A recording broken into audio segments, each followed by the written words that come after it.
Alhamdulillah wassalatu wassalamu ala rasulillahi sallallahu alayhi wa sallam amma ba'd. Assalamu alaykum wa rahmatullahi wa barakatuhu wa maghfiratu. Brothers and sisters, how are you guys doing today? So, since last week when the article about me was published in the London Evening Standard about me allegedly being a guy who's preaching hatred against homosexuals and as a result getting banned from the University of East London, there's been two extremes in terms of the criticisms that I myself have been getting, especially as a result of the LBC interview that took place afterwards.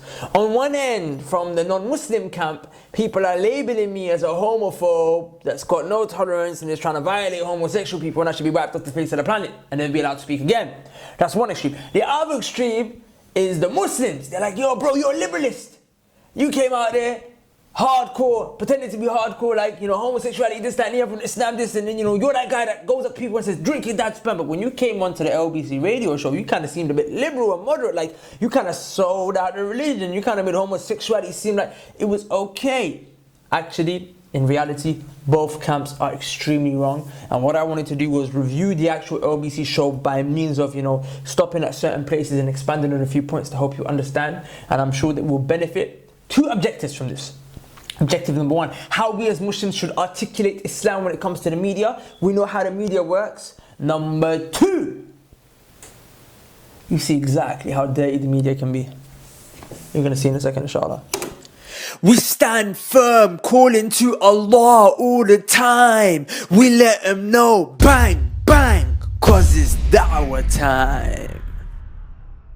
Your views on what Theresa May has announced today on new counter-terrorism measures. Do they go far enough or do they go too far? Is she infringing on our civil liberties? Is she right, for example, to ban radical preachers from university campuses? 0345 6060 973. Or do you think we need to give anti-terror authorities more powers? Well, let's speak to someone who has indeed been banned from a campus in London because of his radical views. His name is Imran Ibn Mansour, a volunteer youth worker based in South London, and he joins me now. Imran, good afternoon. Okay, pause. Listen, first off, I didn't know this. They didn't ever told me this when they bring me in the show. And I just want to mention a point, I'm going to expand it later. But notice how they bring me on a show where they're discussing counter-terror legislation. And then they bring me on to talk about homosexuality and my views with regards to homosexuality. First question comes to your mind. What does homosexuality, views with regards to homosexuality, have to do with terrorism or counter-terror legislation? Is there a connection between the two? There isn't. Because Christians and Jews and people who are not terrorists and have no association to any terrorist views or ideologies, they believe homosexuality is wrong and they believe it's an immoral act. They have that view, they have that belief. But when it comes to Muslims, why are they trying to build a connection between homosexuality and anti-terror legislation? You'll see. And he's already said his radical views. Well, 75% of the world is radical then. Good afternoon, Ian. How are you doing? I'm doing very well. Now, just tell me, why, in your opinion, do you think you've been banned? Well, first of all, I just wanted to thank you and LBC for giving me this opportunity to clarify myself. I really appreciate that. I believe that I've been banned based on a misunderstanding. There was some comments that were made in a video that I had recorded about a year and a half ago that were misconstrued, and they were basically perceived to be homophobic comments. And I believe that the university had concerns thinking that I was preaching hate towards people from a homosexual background. But in actuality, that wasn't the case at all. I actually had a journalist from the London Evening Standard get in touch with me, and he came across as a person who, was quite objective, and I thought he was going to give me an opportunity to clarify myself. So I did have a discussion extensively with him, explaining what it is that I meant, and I'm hoping that I'm also able to do that on this platform right here. Well, let me just, I've got the Evening Standard story in front of me with quotes from you in it. Let me just put the quote, I don't know whether these were quotes in the video or whether these were quotes that you gave to the journalist, but I think it's from the video. You criticise what you call filthy Western culture. You tell a Muslim man who was worried he was having gay desires to marry a woman to protect himself. And then you add this. You say it's not something you were born with, the same way a person who's sick. We're all born healthy, but then you get an illness, so you take the treatment to get rid of not only the symptoms but the disease. Homosexuality, sodomy, is an act that in the Sharia comes under the category of obscene, filthy, shameless acts. Did you say all of that? So Ian, let me put it to you this way, right? Look, freedom of speech is it's a privilege that everyone. Okay, wait one second before we go to freedom of speech. Like, I want you to notice what he did there. Yeah. See, what you see to be just words and speech and information being communicated between two individuals is actually a lot deeper than that. Behind the scenes, there's actually a strategic battle going on. He is trying to corner me and get me to admit to certain things that he's going to use and twist and lie to suit his own agenda or the agenda of his radio station or whatever it is. At the same time, I know what I said, I know what I believe, and I can't compromise on my beliefs. Yet I need to have wisdom in the way that I communicate it. And here's how I chose to do it. I know I could have done better in many specific things that I said, but let's see how I tried to do it, because I tried to use wisdom. Freedom of speech is it's a privilege that everyone is entitled to, but obviously it's a qualified privilege. You see what I'm saying? Yeah. So, provided that my freedom of speech is not causing an infringement of someone else's human rights, it's not endangering anyone, it's not putting them in a vulnerable position, then I should be entitled to have well, you've neatly sidestepped my question, Imran. I mean, if we're going to have a constructive discussion, you can't avoid a question like that. I asked you if those were your words. It's a simple question, either yes or no. But Ian, I could flip that on you and ask you how many days in the week are there, yes or no? Some questions. Yeah, and I would tell you 7. Clarification.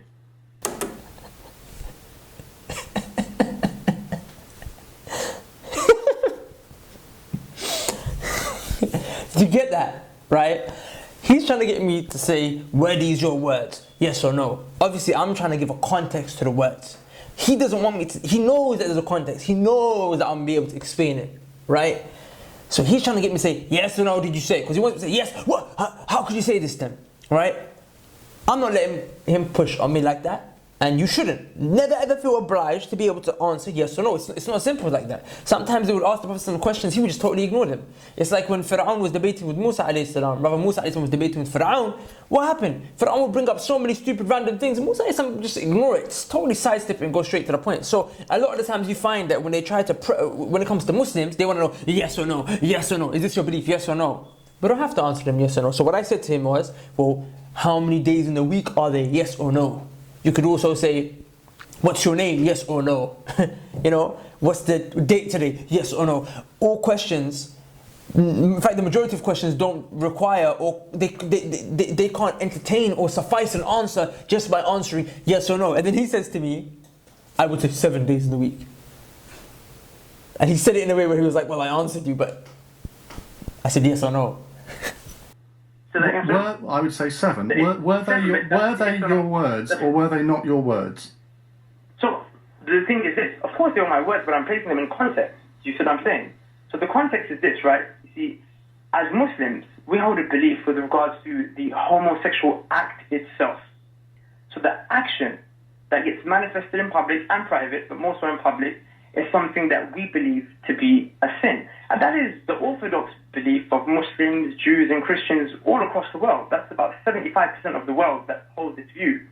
Now, you see, when you say though, it's part, hang on. When you say that all of that, and I totally accept freedom of speech in the context that you put it at the beginning of our conversation, but when you talk about filthy Western culture, and then you ally that to what you say about homosexuality, you can understand why people would interpret that as being quite a radical thing to say. And this is the thing, right? You see, all cultures have elements of them of that culture that can be perceived to be negative and could be improved. So if there is a specific element of Western culture that I was alluding to, that in line with my belief, I perceive it to be something that is sinful or something that is wrong, then that's a specific issue that I'm dealing with. But what you have right there, Ian, is a quote that's been taken out of context. I'm not talking about Western culture blanketly saying that all of Western culture is filthy and obscene. That's not the premise. Well, what were you referring to? What is filthy Western culture in your view? Right, so for example, there are specific elements of Western culture that if they go against my moral beliefs that I have, for example, that what are they? Homosexuality itself, right? It's something that, like I So, homosexuality is an example of the culture that that obviously we don't like. But then there are also many other examples that I just realized I would have been much more effective if I gave as well. For example, Muslims, we find it extremely sinful and even evil. Yeah, not even evil. We find it evil for a person to even say "uff" to their mum or their dad. Uff. Like, that's another element of the culture that we're against. You see what I'm saying? Also, the objectification of women. Yeah, I mean there are some benefits. Islam is not our anti-culture. There's some elements of all societies where the culture is really good. You can take that as long as it doesn't go against the religion. But when it goes against the religion, Islam obviously has an issue. Obviously that's why we're having this discussion. But I thought it would have been a bit more effective if I gave more examples. Like, yeah, you know what, your mum, right? Yeah, we don't even say "uff" to our mum. No, that's evil. myself, right? It's something that, like I said, myself, along with 75% of the world, hold that view that it is an action that is seen to be sinful. But then that doesn't mean that I can't respect homosexual individuals, that I can't, be courteous towards them, show them love and compassion. In fact, in Islam, if someone has a homosexual inclination, this is something that's not known yet, right? But if someone has a homosexual inclination, they can actually even lead a prayer in a mosque. The issue is with regards to the manifestation of the act. And there too, if you do manifest that act in your own premises, at home, that's not something that I can really comment on, and that's not an issue for me to judge or have an issue with.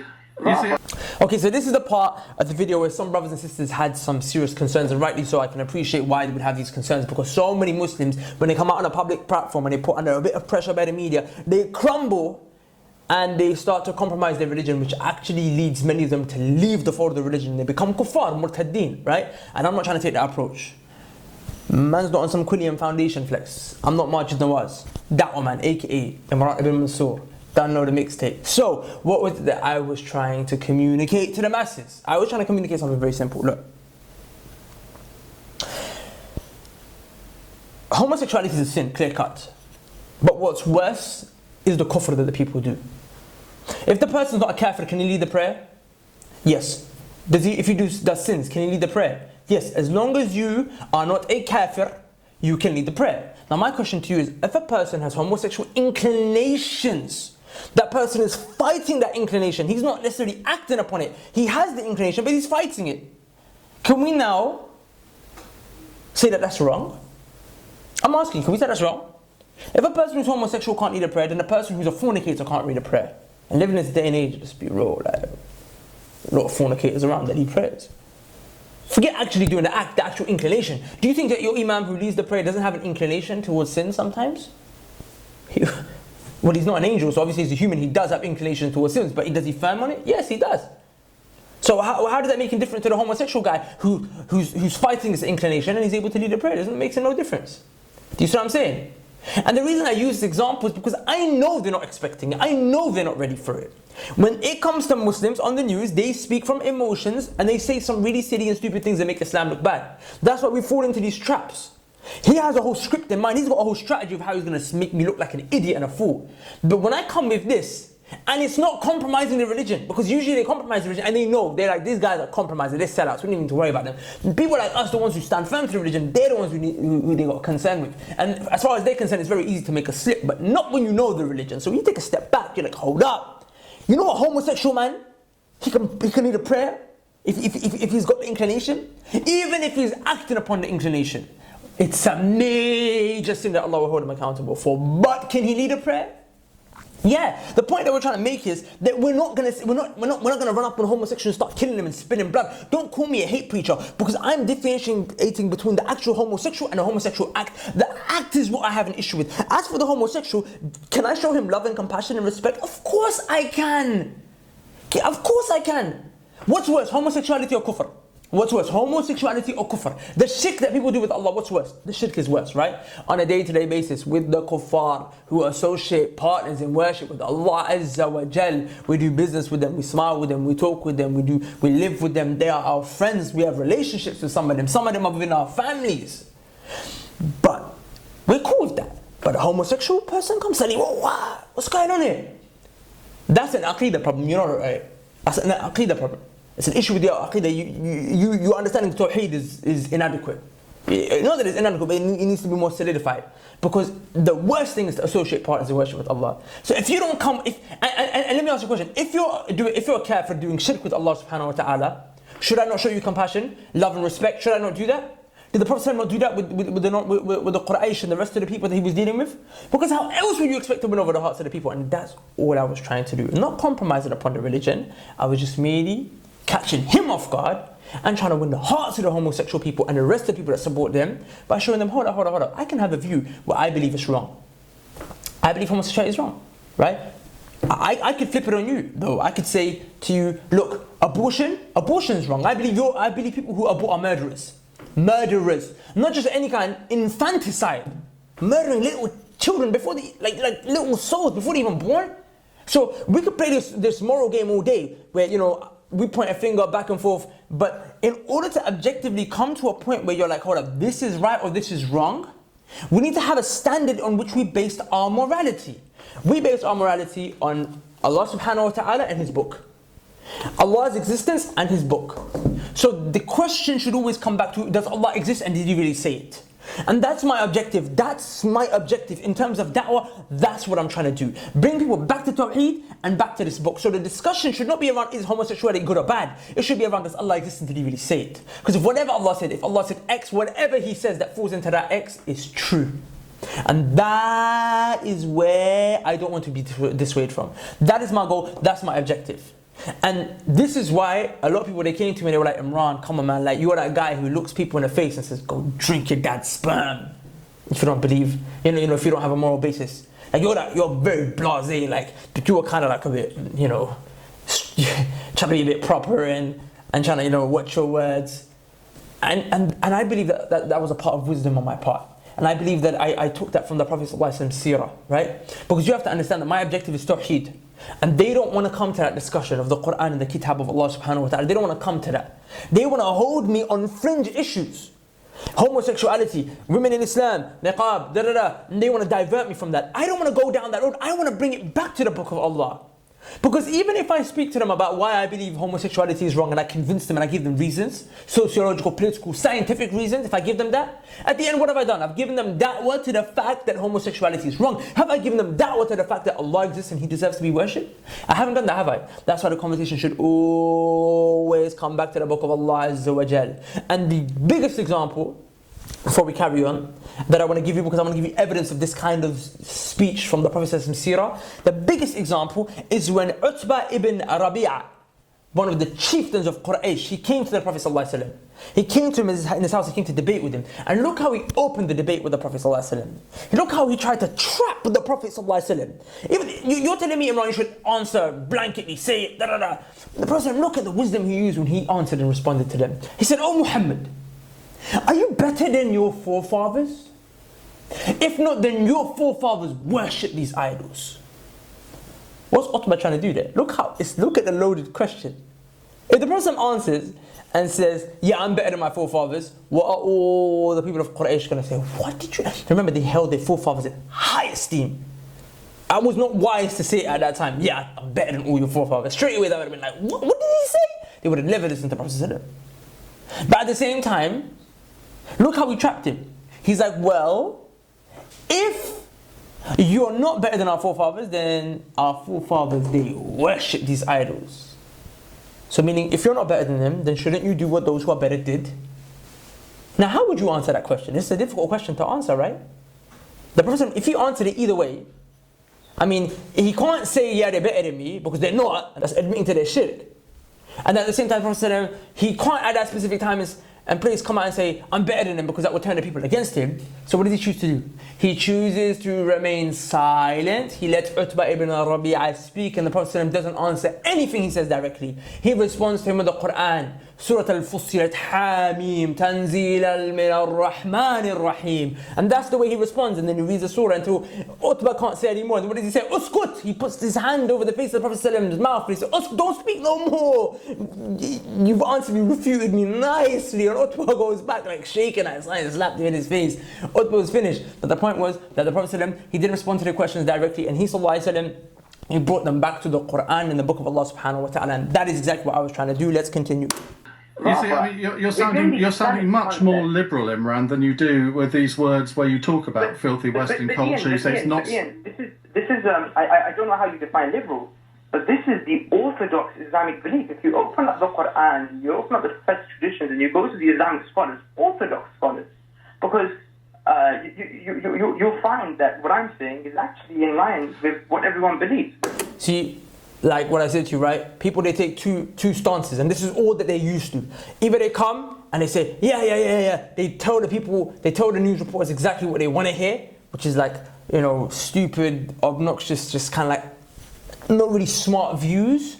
Or they come out and they're like, no, we love you guys, we'll compromise the religion, right? And then they become liberals. So obviously, he's like, okay, he's not coming with that radical view, so is he a liberal? And through him trying to mention I'm a liberal, he's trying to show that I'm contradicting my speech earlier, and he's just trying to character assassinate me, right? But the point that I'm making is, no, my good friend, you missed the mark. This is Ahlul Sunnah, bro. This is what we believe, man. All them guys that you misquote, Ibn Taymiyyah, Rahimahullah, Ibn Kathir, yeah, we know the way you misquote them.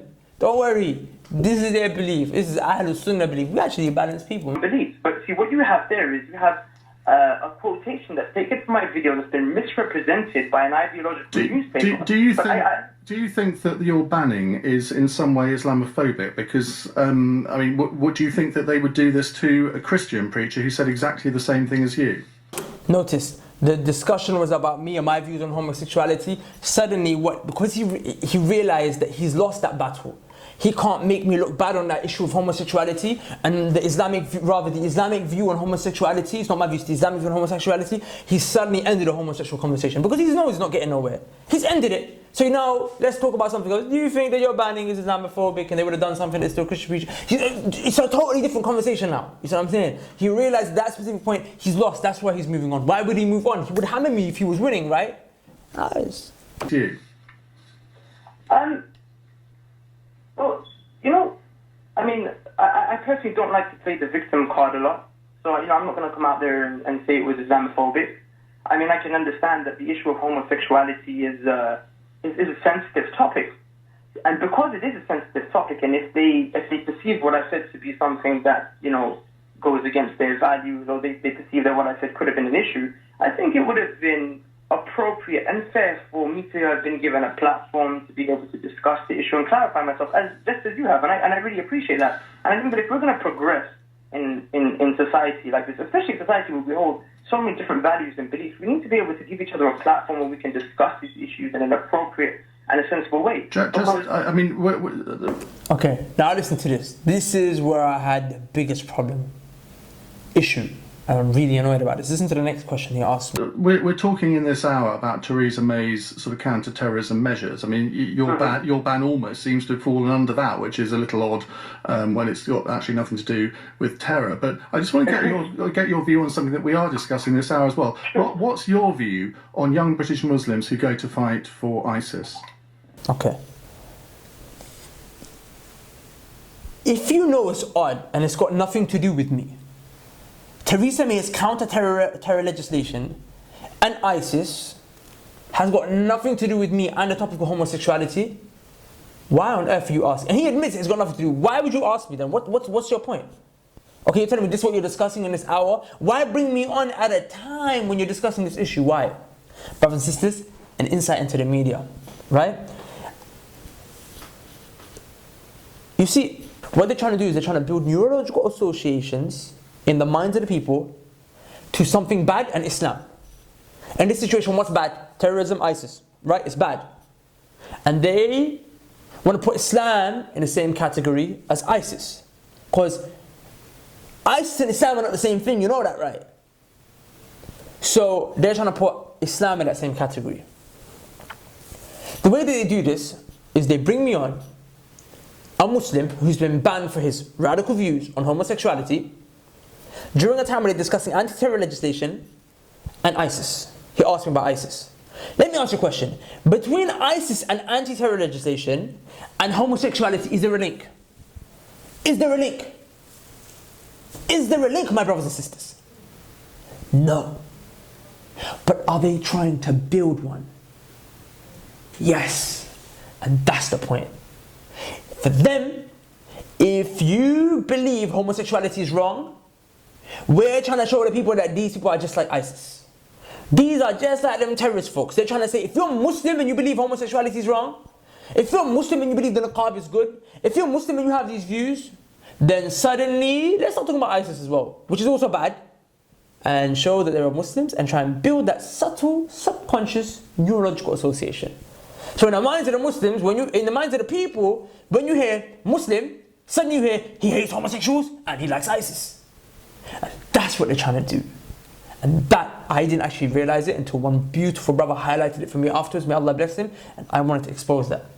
And that is how the media works. And I also came across this really good video, a TEDx video, where they explain this issue in a bit more detail. I want to check the link here, watch it out. They explain exactly how the media tries to, by using words, they violate the Muslims when it comes to the media. And they make us look bad. To the moment a non-Muslim hears the word Muslim, the image of a really bad man in conflict comes to mind. When you hear the word Muslim, come on, compassion, mercy, rahmah, love, charity, sadaqah, these things come to mind. But they're trying to build it, so you don't think of that. You think of beheading, killing, hate, preach. That's what they're trying to do. You see what I'm saying? And that's why Muslims, my brothers and sisters, please, please, please, I urge you, for the sake of Allah Azza wa Jal, listen to me. Stop making the religion look bad.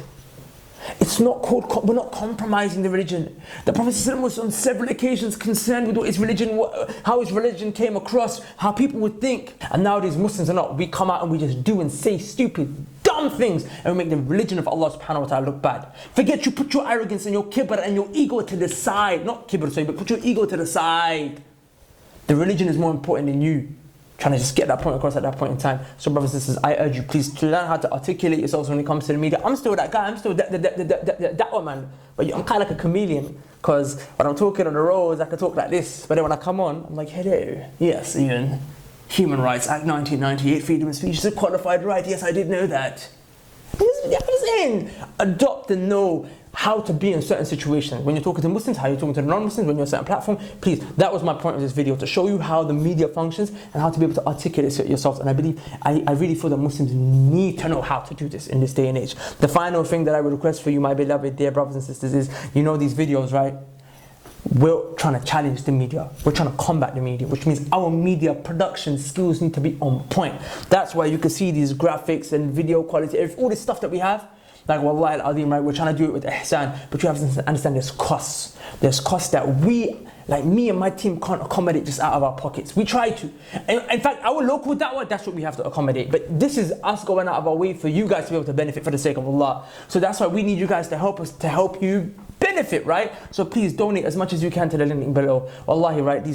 None of this money, wallahi, I swear about Allah, if any of this money comes into my pocket, Allah will hold me accountable on the Day of Judgment. This is all 100% going to the Dawah. So please donate generously and keep a lookout. Next week we are launching the Dawah Academy, and we're also going to be advertising it on these videos. And the Dawah Academy is where you guys are going to learn exactly how to give Dawah like this. I'm going to teach you, inshallah. I'm going to pass it on to you. So watch out for that. Assalamu alaikum wa rahmatullahi wa barakatuh. Donate at the link below. Share and subscribe.